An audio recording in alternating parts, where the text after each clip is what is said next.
I would rather have 100,000 people watch anything that I make versus 500,000 people who will only watch certain kinds of content I produce. Absolutely, yeah. I would much rather have people who are there for me than not. And that's the way I've been cultivating. Any sort of bigwig YouTuber would look at what I'm doing and they would say that I'm committing suicide.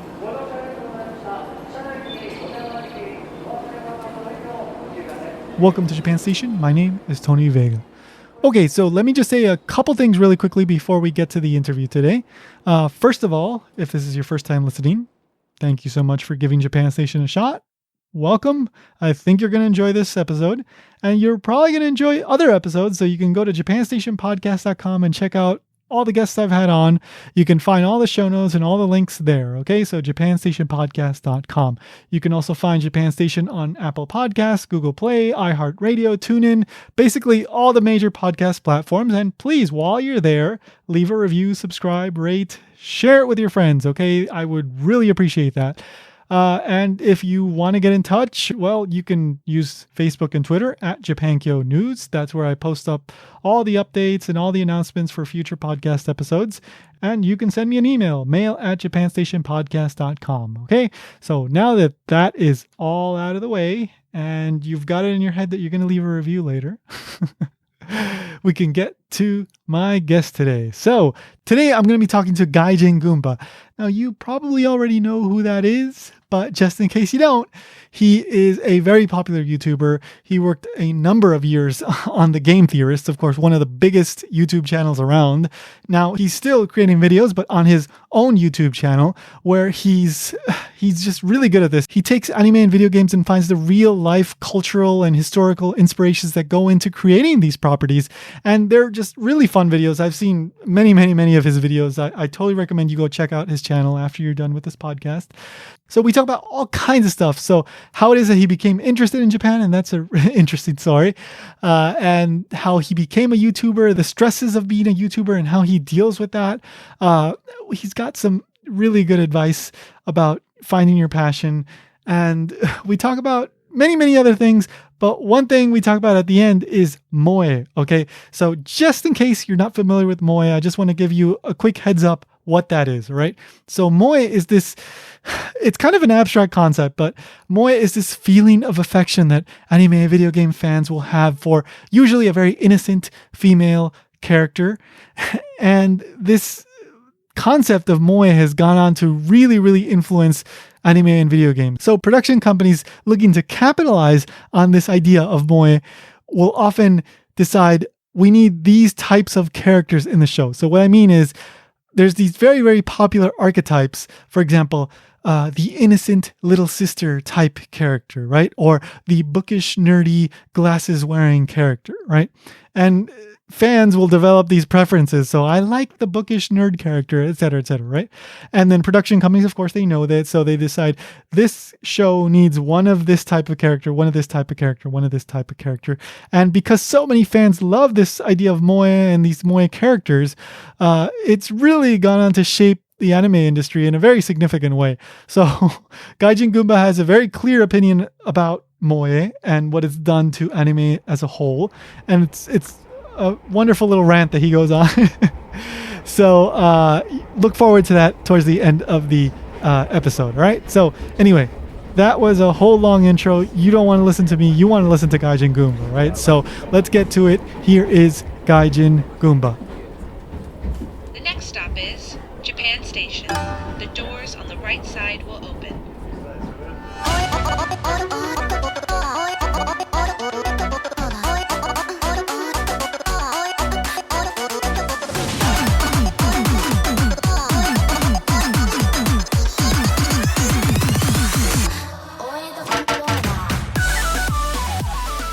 I was watching what at the time of this recording is your most recent video, and it's about GeGeGe no Kitaro and the YouTubers. And one thing you mentioned there that I thought was interesting was that when you were 18 or so, you were thinking about getting into acting. I had never seen you mention that in any other YouTube video, so that really caught my attention. were you into drama in high school or something like that? Or were you, I was pretty into drama really late high school. I would say my latter 2 years, and then I tried to go into college with drama, and it just wasn't working out because I knew it just wasn't gonna like make enough money at the end of the day. And the most I could ever hope to do, because I was in I was in Central Arkansas at the time. The only thing I was going to be able to do was get in good with my local theater, and that, that there's not a lot of good prospects to that. So the funny thing is that after one of the productions that I had done, the cast and I went to go see Kill Bill, and I absolutely hated that movie. However, and it was the first movie. The final fight with I can't remember. It was Lucy Liu and Uma Thurman. Uma Thurman. I keep thinking Uwe Boll, and I'm like, no, that is the very wrong. That is the super wrong one. Yeah. So Uma Thurman, and something clicked in my head at that point, and it's like, I want to ingest everything I can about this language and this culture. And I think subconsciously I was always fed that want as a child through video games and then through anime during my high school years.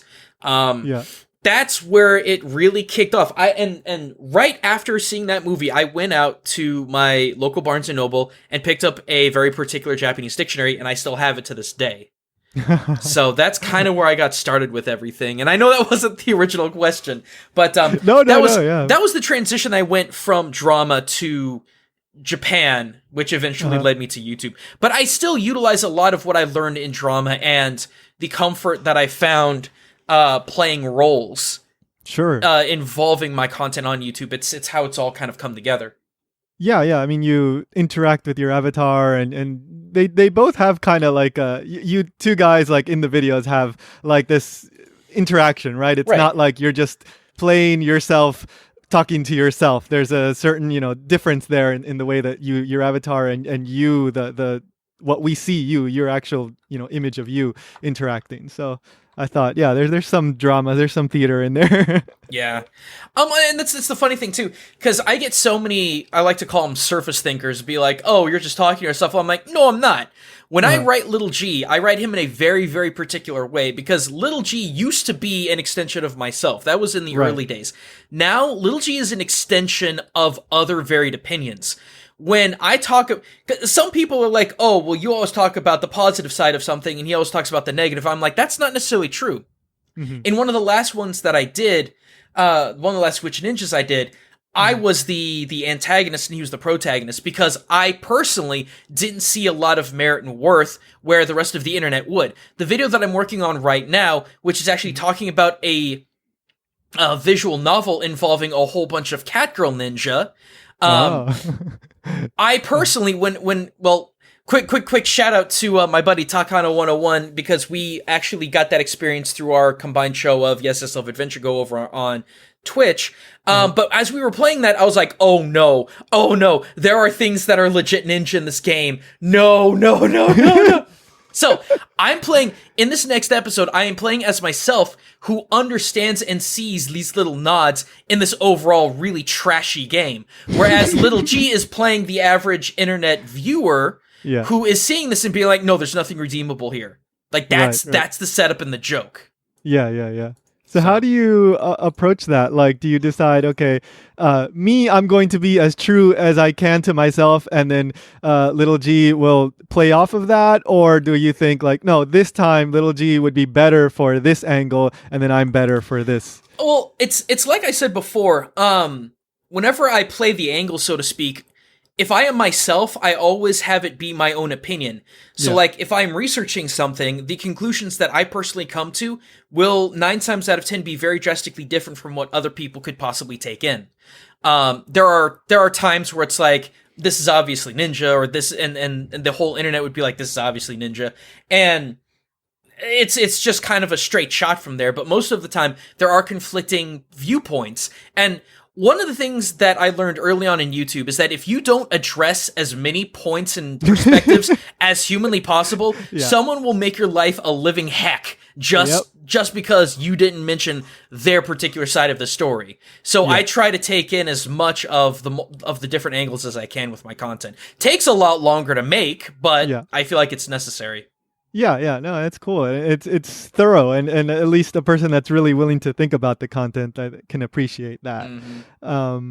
So I know you studied abroad and you've worked teaching English as part of JET. Where were you? What parts of Japan were you in? I was in Mie Prefecture in this little town called Komonocho. It was about 20 minutes away from the next big city, which is called Yokkaichi. So unless you're really, really well versed with Japan, no one's probably going to know where that is. But let me put it this way: I was in the same prefecture as Iga and a whole bunch of other cool stuff. Okay. So that was fun. But that's pretty much where that's where I worked. I studied abroad at Kanto Gakuin Daigaku or Kanto Gakuin University.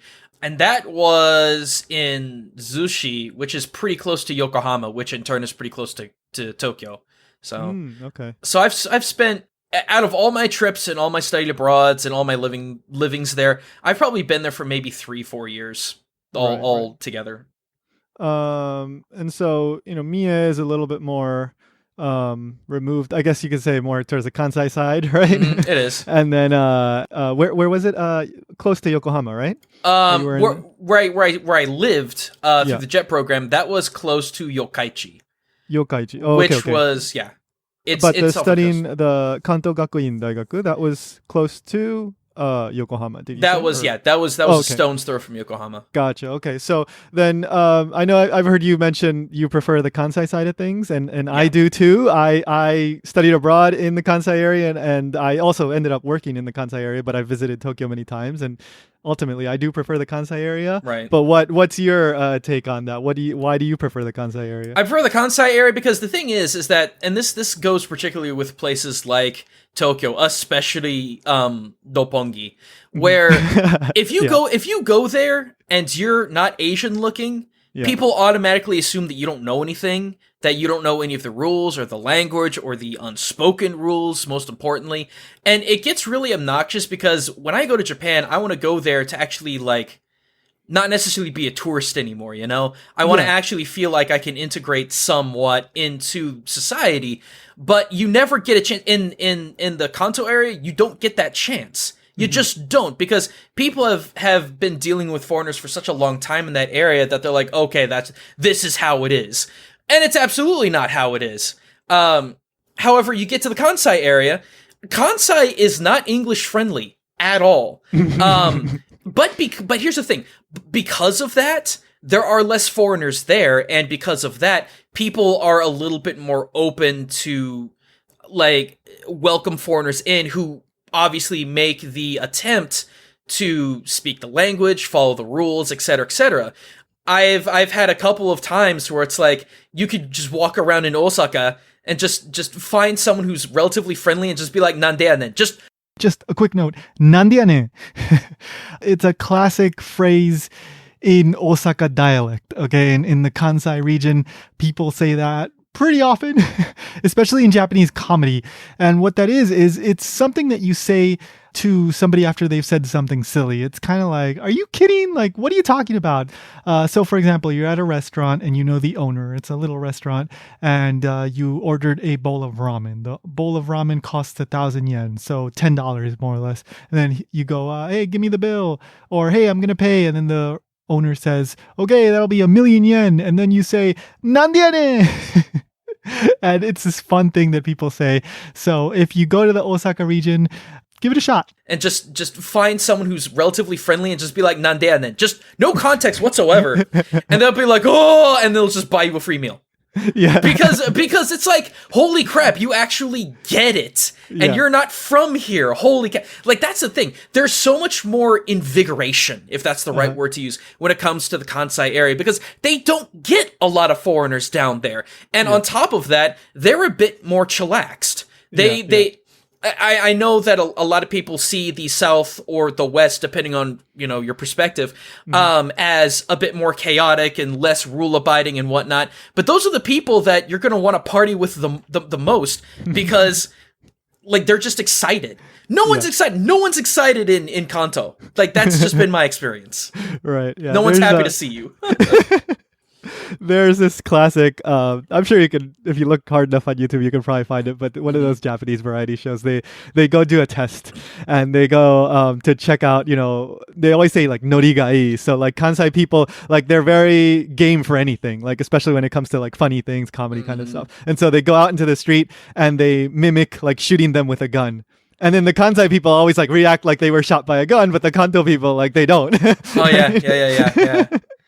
So yeah, like it's Kansai's fun, and especially they like to joke around and all that. That's always fun to talk to them, and the food is also great. So oh yeah, definitely. Helps. Yeah, and I mean that's also where the soul of Japan still is. Yeah. Like people always come up to me and they're like, okay, Gaijin, I'm gonna go to Japan. Where do I go? And I'm like, what are you going to Japan for?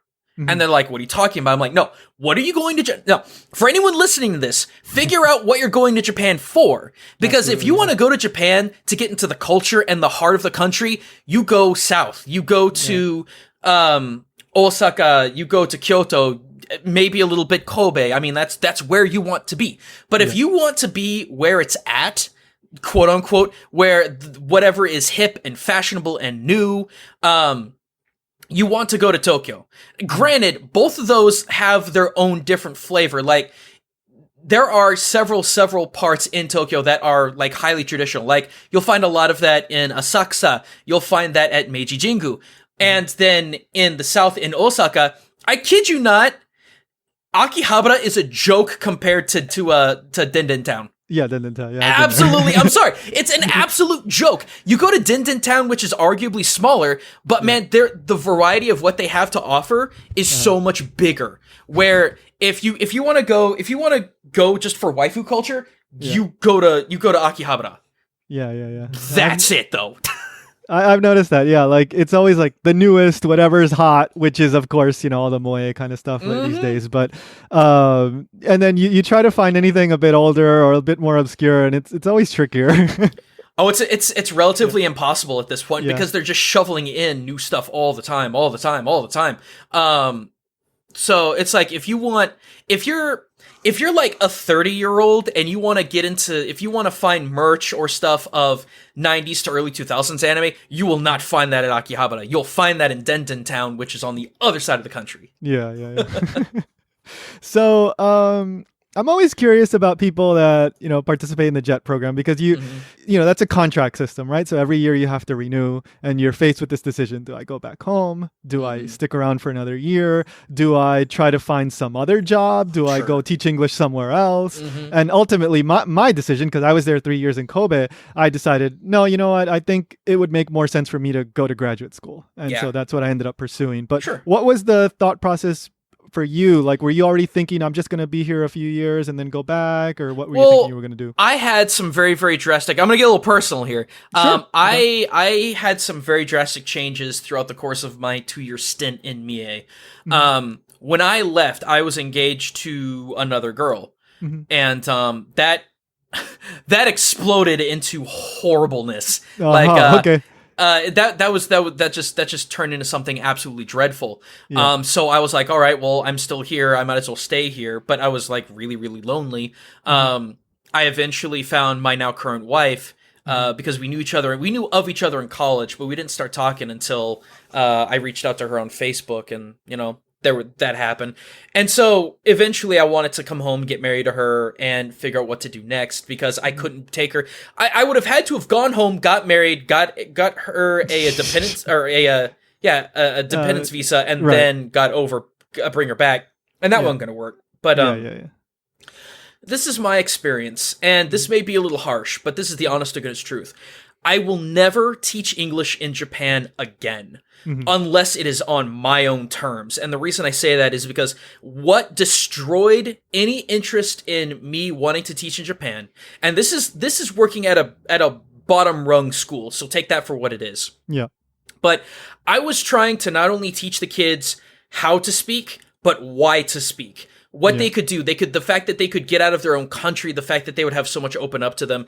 I had a teacher stop me in the middle of my lecture and like derailed the whole thing and said, these kids are going to be in this hometown for their entire lives. They are not going to be going abroad. They're not going to be going into any big job. They're going to be here. You are boring them. Oh my God. and I was like, and so I was dumbfounded. So I was just like, okay. And then they just played some asinine English game that had no bearing on anything, because that's like 90% of my experience in teaching English in Japan. And so at the end, I stopped her and I said, what is my job here? And she said, to teach English. And I'm like, yeah, that's what I thought it was. And that was the moment I decided that I was done with this. Because the other problem too, in the JET program, you theoretically have the ability to go to different schools. Yeah. I opted in several times to go to because I went to one school 4 days a week and then another school 1 day a week. I wanted to just transfer to that other school because I was making so much better headway and I had way more freedom to do things. But the Board of Education in Mie would not allow me to do it. So it was either I continue wasting time, essentially wasting time, or I leave. And I figure out what I'm going to do next. And so I left, and I wasn't sure what I was going to do next. I actually ended up living with my parents for the first 6-7 months, give or take, as I was trying to figure myself out. And I worked at Kohl's, I worked at that's not like a disgusting bottom rung job, but it's still retail, and retail is not where you want to be. Yeah, it's not a creative. You can't express yourself creatively. Well, it had nothing to do with what I wanted to do with my life. Yeah. And so what eventually happened is I moved up to Northwest Arkansas. Finally got together with my girlfriend. We found a place. Eventually, we got married. I got lucky. And this is something that I would give advice to if you ever want to get into this kind of business.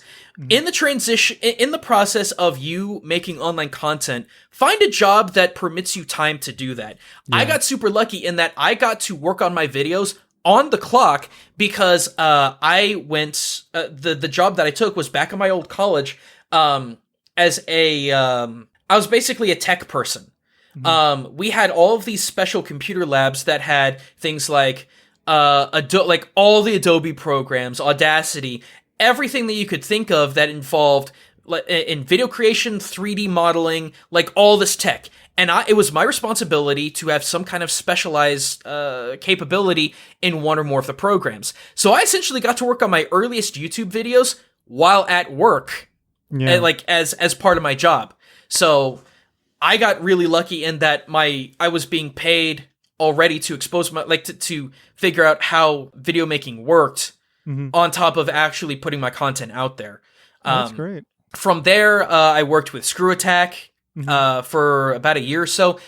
They would front page a lot of my videos, a lot of my articles. That caught wind by Matthew Patrick, who is head of the Game Theorists channel. He picks me up, and I worked with him. People forget this. I worked with Matthew Patrick for the better part of 6 years. Yeah. But people like to forget that I've been on his channel since he was 300,000 subscribers strong, and he's now at almost 12 million. Yeah. We had, I wouldn't call it a conflict of interest. I would call it a conflict of YouTube's algorithm. And so I had to leave. Just because of how YouTube was shaping up. And I started doing my own thing. I started doing streams. I started focusing on my channel more. Sorry, this is basically answering the question of what has your life been for the last 12 years instead of figuring out what to do next. But I want everyone who's listening to this to use that as like, this is how I did it. Yeah. And so, there are very similar stories to that where YouTubers get big when they're at their absolute lowest because there's nowhere else to go but up. There's nothing else to do but try something new. And then you eventually get there. And so when I started making my online content, that's what I knew. That's what I wanted to do post-JET because it was still relevant to my general interests. Yeah.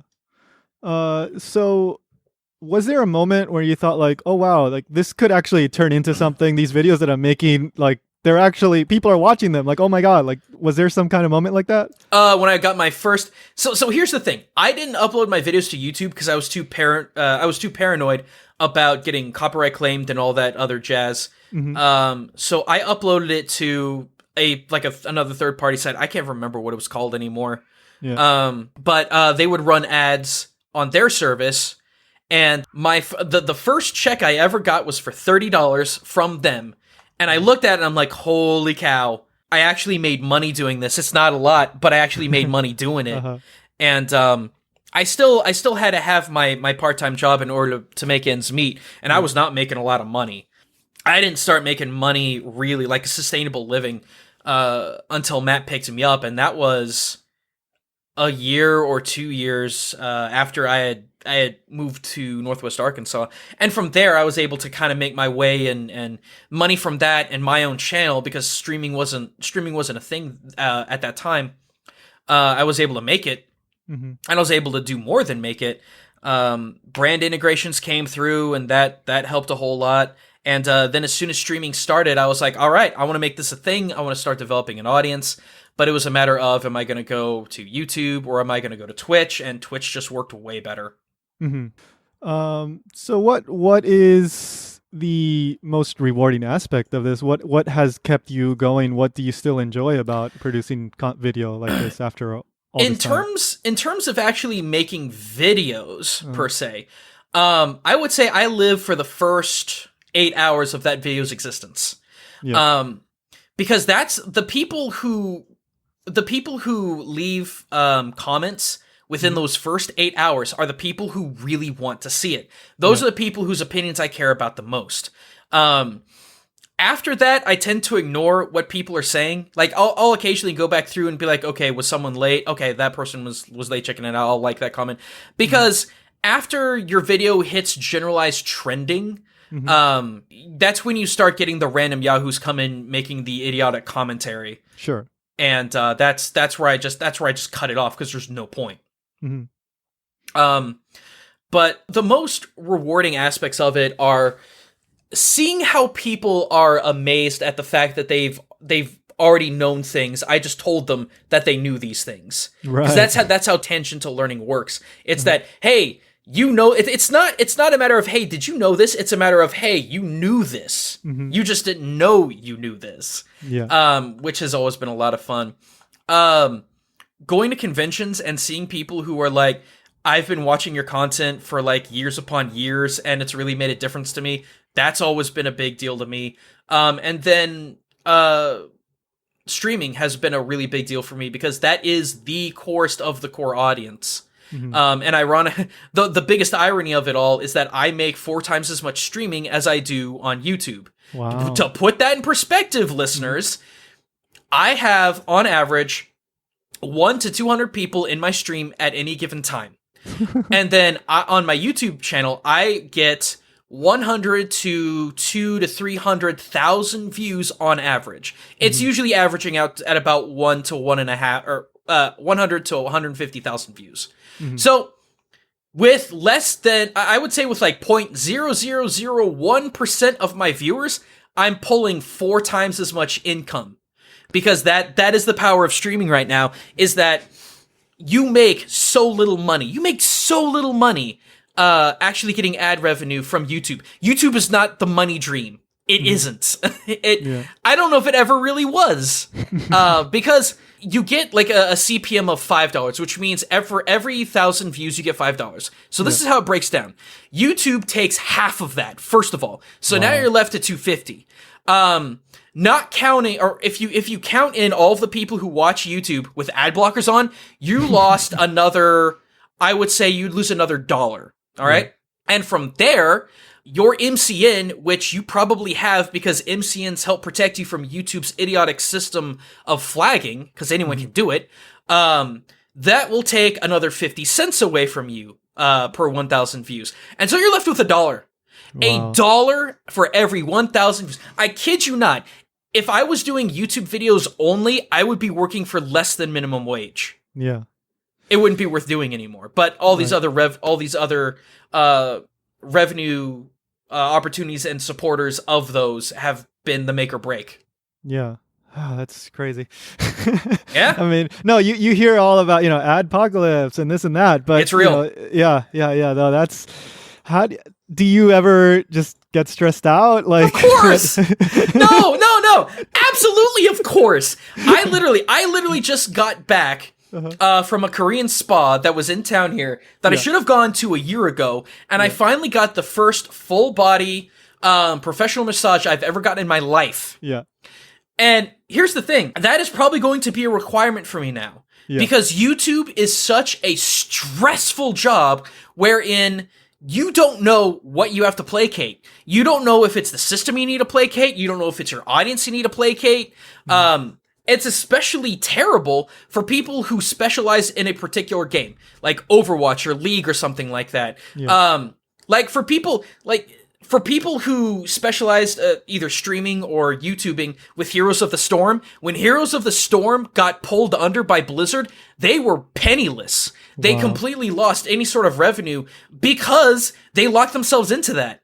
Mm-hmm. So imagine what it's like going through that process. For me, it's been more along the lines of I am cultivating a smaller audience. Like my days of getting 1 million views on my videos are over, and I'm okay with that because I would rather have 100,000 people watch anything that I make versus 500,000 people who will only watch certain kinds of content I produce. Absolutely, yeah. I would much rather have people who are there for me than not. And that's the way I've been cultivating. Any sort of bigwig YouTuber would look at what I'm doing and they would say that I'm committing suicide because my growth is exceptionally slow now. It's always been slow, but it's really slow now. But what I'm finding out is that you don't have to be big anymore to make bank. With the advent of Twitch and Patreon, especially Patreon, you could have maybe 100 supporters and pull $3,000 a month. It depends on what you're doing and how you set yourself up, but it's very possible to do amazing things with a much smaller audience. Wow. So, I mean, with YouTube, of course, you can plan ahead and record, you get yourself in that frame of mind. What about with streaming? Like if you have a stressful day or something, but like, oh, today in the evening, I have to go and play this game in front of people that are going to be watching me. Like, does that help actually with the stress? Yes, or like how it actually does. Oh, it actually does. Because here's the thing. No, it's very, very rare that people go into other Twitch channels and troll. Like, unless they really have nothing better to do with multiple hours of their day, no one's going to come in to troll. Trolling in the comment section is real easy because it's done in less than 3 minutes. Or reacting really harshly, it's easy to do. Streaming, on the other hand, boy howdy, if you make a jerk out of yourself in stream, you're held a little bit more accountable because that is a hyper concentrated community. And if you trounce in there and if you start causing problems, unless the community is not strong, and I've seen big streamers that do not have a strong community, they'll come down on you really hard. Really super hard, and they'll make you miserable because then people will do things like doxing and cross-referencing usernames, and they'll find you and they'll make your life even more miserable. That's why the internet is nothing more still to this day than the Wild West, where the bigger the posse, the stronger you are and the more protected you are. But I would still argue that the tighter your posse, the better off you're going to be. Like I said, I've seen streamers that have like 1,500 viewers at any consecutive moment, and they're not talking to their stream, they're not interacting with their stream, and I'm like, I don't understand why there's 1,500 people here, but I'm out. And those are the streamers who have to worry about people who come in and start trolling, because their size is so gigantic that they feel like they can't interact with them, so they have to rely on their mods to do it, and if their mods don't do it, man, they're really screwed. So, again, that's why I would say, don't be too small, but don't be too big. Find what's important is your passion. That was what my last video was completely about, was when you find your passion and let your passion fuel what you do, people will gravitate towards you. Even if they're not super interested in your topic, the fact that you are talking so passionately about something immediately will draw people in. Yeah, and it's okay to not know from the very beginning, right? Exactly. You need some time to figure it out. It's important. Well, the thing is that it's important to mess around and play around with what it is that you love. But at the same time, once you figure it out, you need to kind of lock yourself in. Like for me, it's all about, at this point, it's just all about Japan. What I do to keep myself solvent and not get locked into a particular game or franchise where when that dies out, I die out, is that my goal, my tagline has always been culture in gaming, culture in anime, etc., etc. Culture in blank. And now it's more or less Japanese culture in blank. Teaching. My my brand has been teaching about Japan through popular media. Period. That is my brand. That is broad enough that I can have little projects here and there like Witch Ninja or Yokai Watchers or talk about an RPG one day and then talk about a fighter the other. Because the brand that I've set up is teaching about culture. I encourage other people, find a brand that's broad enough that you can play around with things, but still tight enough that you'll have a devoted audience to it. Because if you just do a flavor of, if you just try to be a personality and you do whatever is trending or whatever's memeing, you will live maybe 2 years. You will have incredible numbers, but your sustainability is just doesn't exist. You'll be dead in 2 years, either because your audience is sick of you because you're old hat, or you're sick of yourself because you're not doing anything passionate. Yeah. And I think, at least for me, I mean, I know everybody's different, but it seems like this is the case for you as well. Like, getting to learn about new topics and, trying new things is definitely keeps you interested and motivated and it makes you keep going, right? Yeah.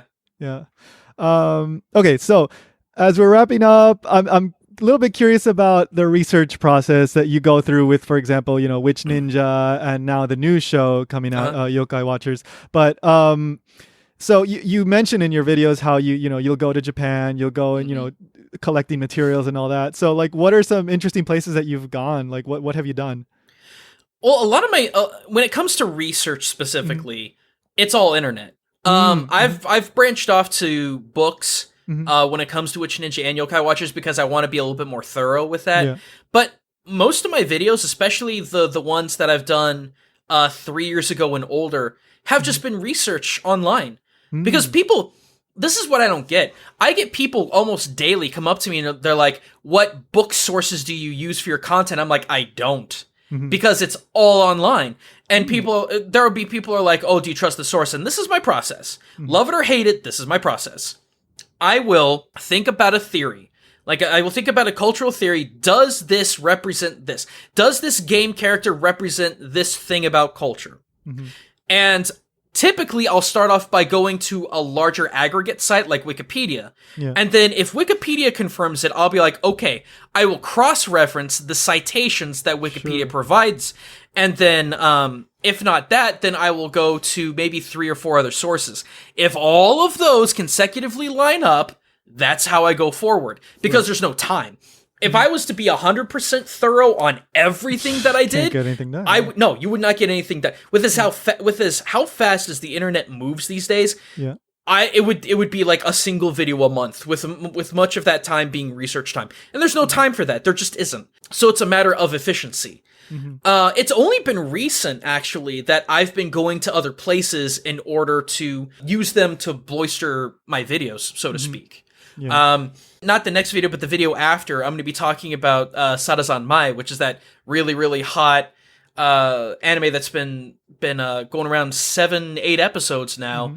And it's all about Kappa, and it all takes place in Asakusa, but more specifically, Kappa Bashi. Yeah. Kappabashi. And the funny thing is that 2 weeks after that anime debuted, I was in Japan in Kappabayashi. Oh, okay. So I have all these images that I can relate back with that anime, that I had no idea that I was going to be able to use, and now I can use all of it. So. Awesome. Oh, that's good timing. but that's the thing. People are like, what's your research process? Internet. Yeah. Just cross-reference. Right. Yeah. If you're willing to cross-reference, I think that works totally.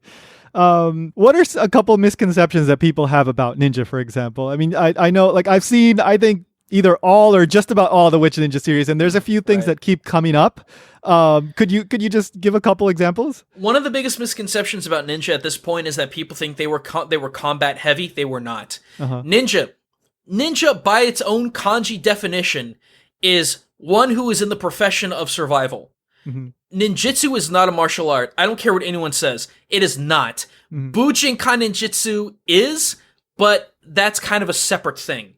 Quote-unquote ninjutsu proper is all about escape, about intel gathering, but a lot of it is about surviving. A lot of it is about where to find food, how to get your bearings, how to find water, what to do if you're lost, how to get around, how to hide. It's like, It is the pure concept of getting intel and getting out alive. Yeah. Wherein so much of the States, people are like, oh, ninja were just highly capable fighters. No, they were. But the thing is that if ninja were in prolonged combat, they were dead. Absolutely dead. Every single book and every single article I've ever read, even about Bujinkan Ninjutsu, is that you end combat as quickly as humanly possible, and as dirty as humanly possible in some cases. Yeah. That's what gives the perception of, oh, they're a badass. But no, if a ninja dropped down in a group of 4 dudes, they're dead. Period. I don't care what anyone tells me. A 4-on-1 fight, a ninja cannot win. Right. Ninjas can do 1-on-1, especially if they get the drop on them. Ninjas could possibly do 2-on-1, but 3-on-1, they're gonna do something that's distracting and get out. Yeah. Because that's their job. They get the intel, and then they have to live long enough to get it back to their hiree, their lord, or whatever their situation is. Another misconception is a lot of people love to think that ninja... I have a joke in my show that has turned into a jingle called Real Ninja Wear Blue. That has become like an inside joke or an inside meme when it comes to my viewers. But the funny thing is that ninja would only even wear that during night missions because it's all about that blending. Yeah. Ninja did not wear a shozoku during the day because that just, one, that makes you stick out like a sore thumb, and 2, everyone knows you're a ninja. And if you're a ninja and you get caught, oh boy, if you are a ninja and you get caught, first of all, you're going to get tortured for every ounce of information about your clan that you can give out. So you're going to be tortured for at least a week. And then you will be publicly executed in a very slow process. One of the 2 only ninja I've ever heard about being publicly executed. One of them was Sugitani Zenjubo. He was the one who tried to assassinate Oda Nobunaga. He was caught, and he was buried up to his neck in sand, and passersby were ordered to slowly cut part of his head off. So he was essentially decapitated over 4 days. The other one was Goemon himself. And when he was caught trying to murder, I think it was Toyotomi Hideyoshi. I think that was it. Yeah, Hideyoshi. He was boiled alive. Pleasant. So don't get caught. Yeah. But yeah, like that. And Ninja would just wear. Ninja had a concept called Shichihode, which is 7 disguises. I can't remember all of them off the top of my head, but there were like 3 different kinds of priests they would dress up as, 2 different kinds of street performers, regular everyday people. There were also some instances where they would dress like women or vice versa. A joke that I constantly say is that a famous ninja is a terrible ninja because a good ninja never existed. Yep. Yeah, and that's the big misconception. Yeah. Also, really quick, I will say Hattori Hanzo was not a ninja. I can't stand it. So many people like Hattori Hanzo Masanari was not a ninja. He was samurai who was in Imegawa. He was raised in Imegawa under Tokugawa's people, and then went back to Iga and basically still ran the clan, but he himself wasn't a ninja. That drives me crazy because I see intelligent people make that misconception. Well, obviously he was the guy in Kill Bill, right? Hattori Hanzo was not a weaponsmith. All right. So, last thing, you're about to start, really, I guess the last episode, you kind of called it a 0.5 for yokai watchers. So now it's about to really get started. What was your motivation behind covering yokai and delving into the whole world of yokai? Honestly, GeGeGe no Kitaro. That's what I thought. Like, I've seen you do videos on that. Yeah. Even prior to that, I've done dozens of videos on yokai prior. I just never put it into a series. Just as I've done multiple videos on ninja, but never put them into a series. All I'm doing is consolidating what I've been interested in. Yeah. I've done multiple videos on Yokai Watch the game. Yeah. Where I've talked about Kappa independently speaking, and I've talked about Tsushigumo. So yeah, the biggest inspiration was, man, I talk about this stuff a lot. Why don't I just make a series out of it? And there we go. Yeah. So, what is it? So, GeGeGe no Kitaro, like, of course, you're talking about the recent, I guess you reboot. I guess you'd call it a reboot because it's not really a remake, right? So, what is it about that show that has attracted your interest so much? It does everything right. This is something that I cannot stand. I have so many friends and contemporaries that watch the first 3 episodes and they're like, "Oh, it's a boring, predictable kids show that's, there's no twist to it." And I'm like, watch the 5th episode and you'll see what's going on. Because that's when people start dying and they actually die. The thing is that in the episode 0 of Yokai Watchers, I essentially, that meme where it's like 4 panels and it's like small brain, sort of enlightened head, more enlightened head, and then purely enlightened head. Out of those 4 in that order, these are the perspectives that I have with the show. You have the small brains, which are, this is a kid show and is entirely predictable. The next one, where you're like, oh, I kind of get it, is GeGeGe no Kitaro talks so much about yokai culture, real yokai culture. They don't sugarcoat it. They talk about the nitty-gritty of it. And then the next one down from that, which is even more enlightened, is GeGeGe no Kitaro covers so much social commentary about Japan, about what needs to change in Japan, what the problems in Japan are, that it's so amazing. And then at the most enlightened point, you realize that GeGeGe no Kitaro gives you life lessons that anyone can find applicable and will make you a better freaking person. The last video I did covers that in spades. Like, I had so many people in my comment section being like, I could not believe that a tiny eyeball father could give me the best life advice ever. And it is! Because the life advice there was, nobody knows what they're passionate about right out the gate. As you struggle through life, they use the word struggle specifically. As you struggle through life, you will eventually find what it is that makes you happy and that you love and what you will find passion in.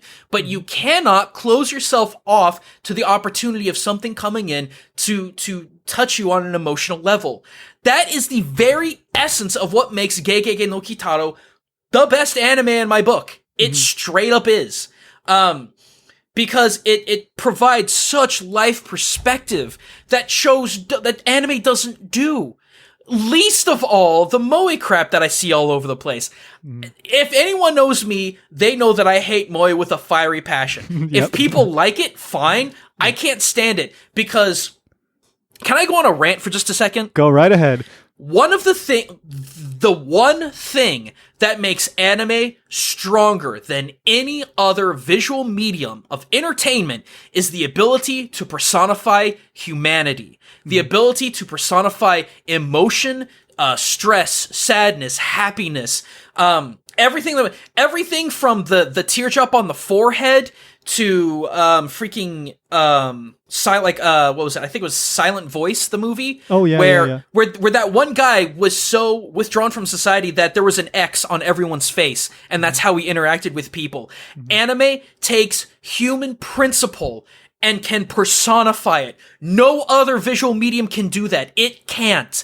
So why in the world would you take cookie cutter personalities that is literally one trait and make that your go-to? That's the one thing I will never understand about why moe is so popular. It's because you're taking the opportunity to personify humanity in some of the most beautiful way possible, and you're gonna throw that all in the trash can for the sake of a one-note character that is specifically written because other people at home find that one thing endearing, and they're not challenged. Moe has always, in my opinion, been junk food. And the more junk food you eat, the fatter you get, the more lethargic you get, and the less caring you get.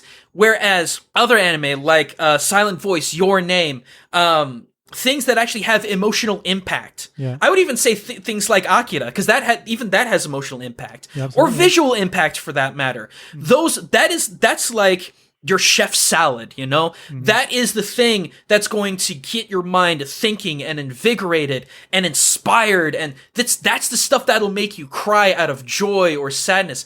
To this day, I cannot watch Kaguya-hime like the Studio Ghibli version of Kagehime, without being enraged. Not because I hated the movie, but the ending enraged me because it was so unfair to this character that I've come so attached to. That means something. Yeah. The fact that an animated medium can stir that much emotion through the personification of human struggle is phenomenal, because not a lot of movies not a lot of live action movies can do that anymore. Not to the same effect. And so for me to throw that all away and to sit in your chair and eat junk food moe, I just can't get it. I can't wrap my brain around it. Yeah, no, I think you did a nice collaboration with Aki Dearest. I was watching that last night, actually. Yep. Yeah, that was a nice video. So I'll put that in the show notes, and that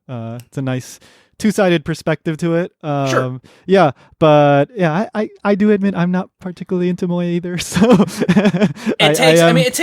you got to have. Here's the thing. Like I said, I hate moe, but that doesn't mean that other people can't enjoy it. Absolutely, What I would forewarn people about it is take moe as junk food. If it is the only thing that you ingest, it will make you fatter and lethargic and uncaring towards things that can really inspire and push you. Yeah, absolutely. That's the only thing I would say. Yeah.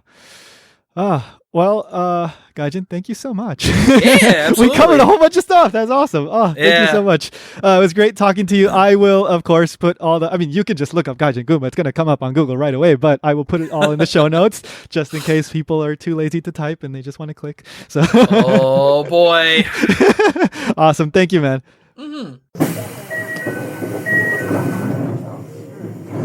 Okay, so first of all, thank you again, Gaijin. Thank you so much for making time. Gaijin managed to find a little bit of time for me in between streaming and going out to do taiko, because he practices taiko every week.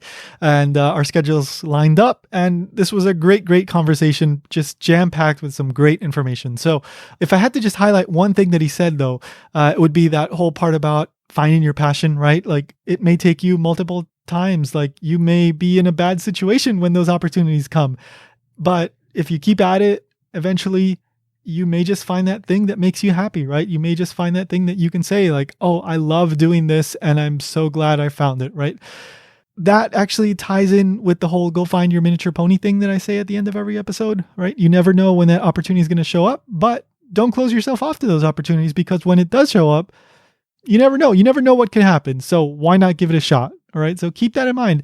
And go check out Gaijin Goombah stuff. If you've never been on his channel, if you've never watched his videos and you enjoy anime and video games and Japanese pop culture and that kind of stuff, and you want to learn more like about the real life inspirations behind that stuff, then go check it out. Like I said at the beginning, they're really fun videos. So go do that.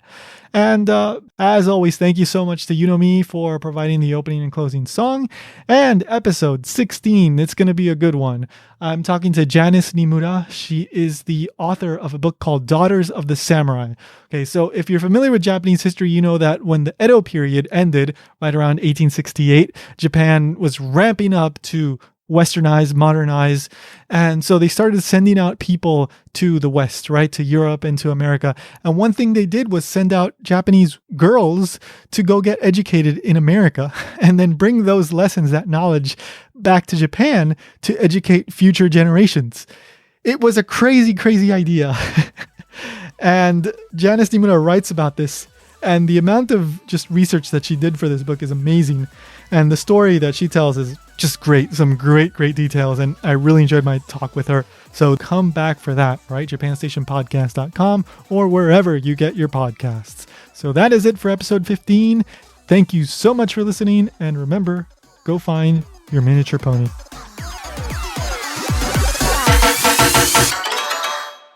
Just do it!